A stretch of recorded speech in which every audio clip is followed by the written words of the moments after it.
Welcome back to Drawing the Little House 2-Point Perspective. We're going to start with some steps that lead down from our house. We're going to use vanishing point number 2 on the right for the sides of our stairs. I'm doing that now.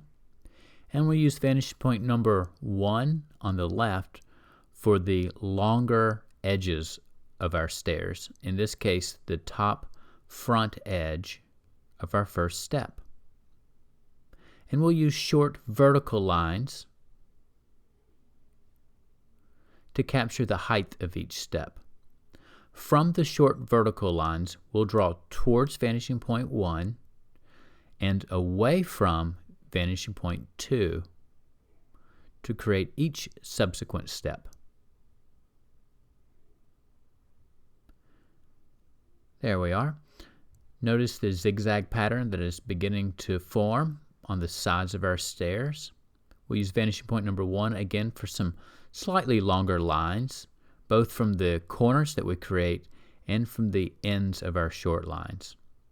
Continue to use vanishing point number 2 to create the depth of each stair. So all of the lines that we're using to create these 3 steps are either towards vanishing point number 1, away from vanishing point number 2, or they're straight up and down. Now let's finish off the back side or the far side of our stairs edges. Again, we'll use some vertical lines, but also lines drawn away from vanishing point number 2. That's the vanishing point on the right of your screen.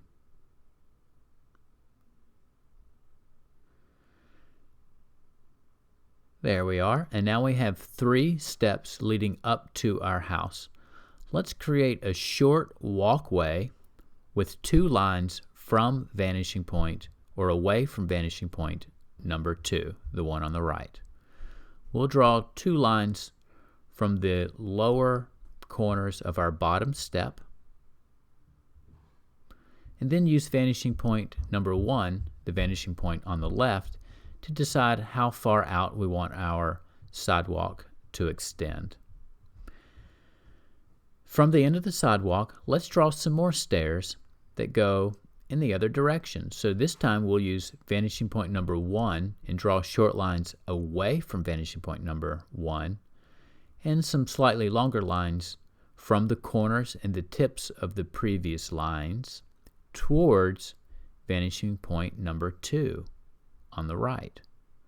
And you can see the same pattern emerging, down and across, but this time the vanishing points have traded jobs because the stairs are going down towards the right instead of down towards the left. Again, the front edges of our stairs are made with vanishing point number 1. Some of our lines are straight up and down.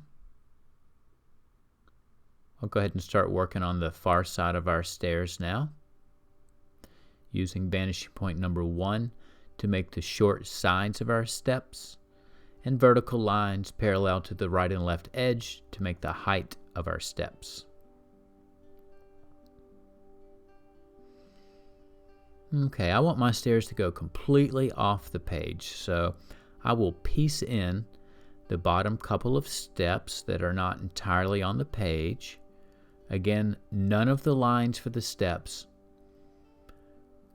are independent. They're all based on one of the 2 vanishing points, or they are parallel with the right and left sides of our page. So only 3 types of lines: lines that point towards vanishing point 1, lines that point towards vanishing point 2, or lines that are straight up and down.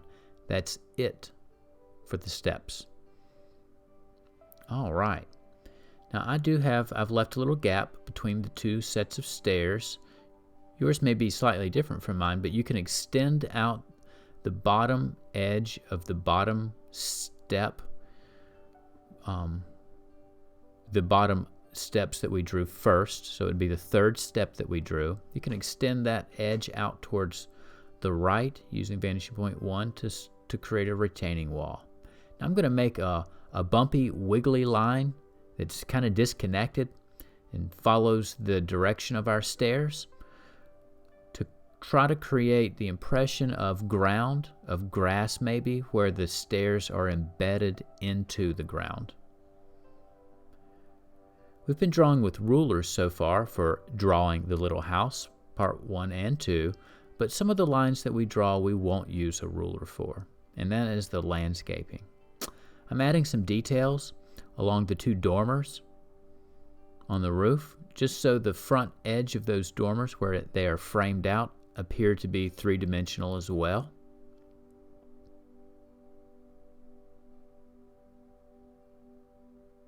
So I'm just trying to create a shape out of the front edge, kind of like a block letter, capital letter A, but without the crossbar in the middle. And on one side of that capital letter A, I am adding an extra line to create an inside edge to what I'm imagining to be a wooden plank that frames out those 2 dormers. Let's go ahead and draw in a garage door so that we know that the far segment of our house is actually a garage. I'll use a vertical line and a line from vanishing point number 1 to create a rectangle on that portion of our house. Again, make sure that the lines that you're drawing that are supposed to be straight up and down in real life are straight up and down in your drawing.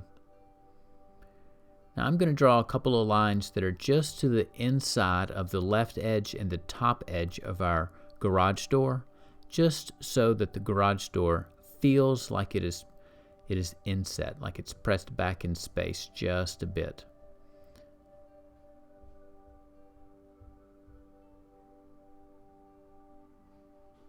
These 2 lines aren't crucial in your drawing, but it will give the garage door a little bit of dimension. Okay, and a garage door needs a driveway.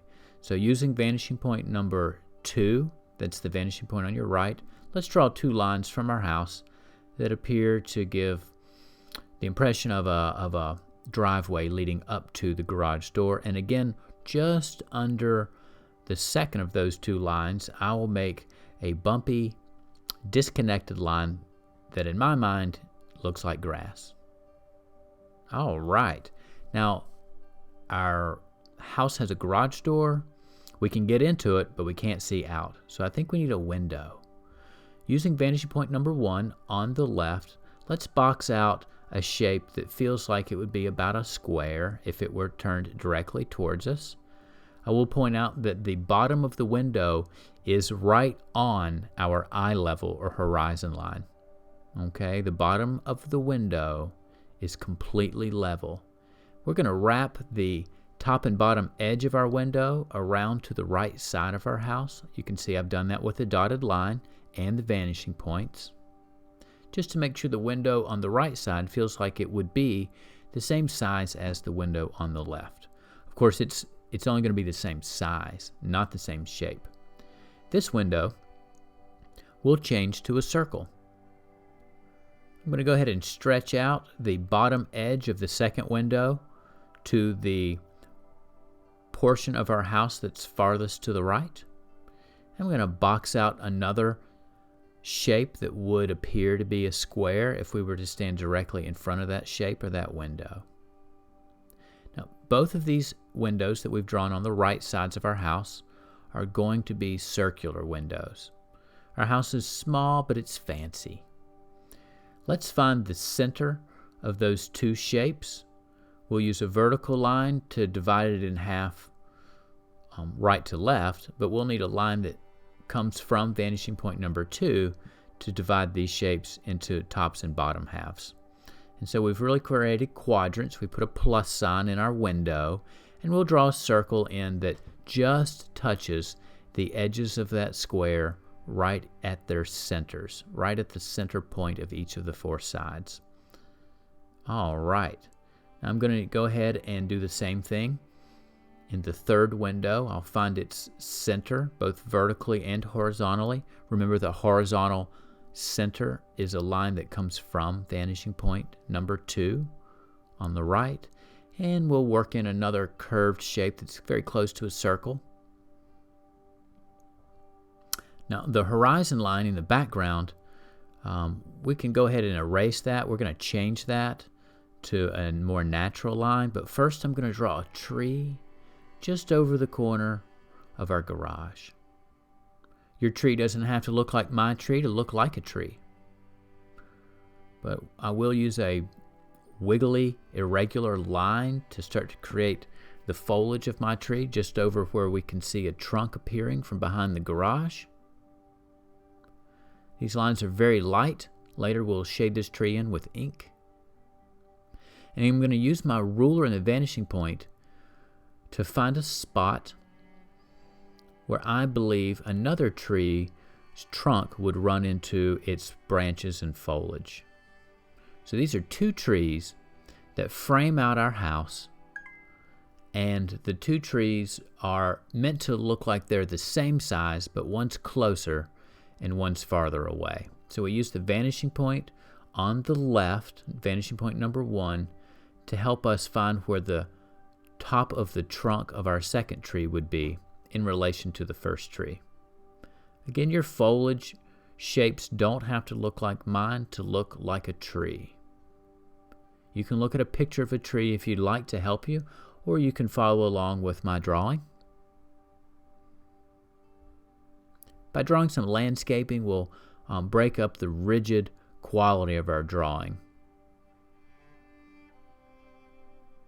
Okay, so I am just making up a tree line above the horizon, kind of between where the horizon line was and the top of our page. But this line goes up and down with lots of bumps so that we're just mashing together a solid shape of foliage in the background. And this line of foliage started on the left but pops out from behind our house on the right of our page as well. Where we erased our horizon line or eye level line, we can go ahead and change that now to an irregular line also so that it feels natural. And on our retaining wall, I believe I'm going to go ahead and break up the large shape into some cinder block shapes just by extending the far horizontal edge of our stairs towards the right of our page using the vanishing point on the left, and finishing that wall off with a brick pattern of alternating vertical lines in every other row. Notice these lines spread apart as they get closer to us. That's to indicate that the blocks are getting not only larger from top to bottom, but from right to left as well. You can wrap those mortar joints or mortar cracks around the top of your wall by using vanishing point number 2, the vanishing point on our right.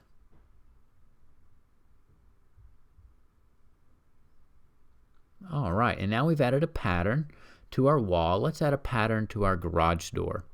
I'm going to try to find 3 dots along the far edge of our vertical edge of our garage door and use those as guides to divide our garage door into fourths. So I try to make 3 dots that were evenly spaced out along that edge to aim at and draw away from vanishing point number 1. And that'll just put some stripes or some lines on our garage door where the garage door would fold or bend. Our house is almost move-in ready. We just need some landscaping along the front to make it a little bit more inviting. So I'm going to add a tall shrub along the corner and then some low shrubs right underneath the square or rectangular window on the front of our house. I want the bottom of my shrubs to relate to the bottom of the house, so you can see their bottoms are not perfectly in line with each other. They go downhill from left to right, just like the front bottom edge of our house went downhill from left to right. Okay, I'm just adding in an irregular, a long, skinny, irregular shape under our first round window. And I'll use the vanishing point on the right to help me figure out how high up the same type of a tall shrub should come up the side of our house on the back right corner. And I will do the same thing under our third window, the second round one as I did under our first window, the square one. I'll add a little grouping of low shrubs there. And we'll erase the lines we no longer need, the lines that are making our shrubbery look clear. All right, there we are. Looks great. I hope you've enjoyed part 2 of drawing the little house. Be sure to watch part 3 where we add value with ink.